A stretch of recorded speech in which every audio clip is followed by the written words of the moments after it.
আমাকে একটা গান শোনাও না, আমার ঘুম আসছে না। ওই আমরা নিন্দুকের করি না ভয়ে ভয়ে কি আর পীড়িত হয়, পীড়িতের মায়েরে আমি চুপি চুপি বল কেউ জেনে যাবে, জেনে যাবে, কেউ জেনে যাবে।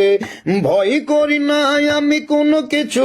যদি তুমি আমি রই একসাথে রয়েছি দুজন,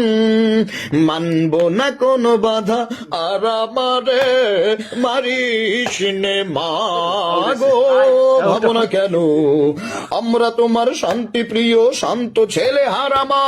জাহানারা ইমামের ৭১-এর দিন বাড়ি যায় চোরে পাখির ডানায়, যদি না হয় কথা বলো না বলো ও গো বন্ধু, ৩ দিন তোর বাড়িতে গেলাম দেখা না দিলে বন্ধু, কথা কইও না দেখা না দিলে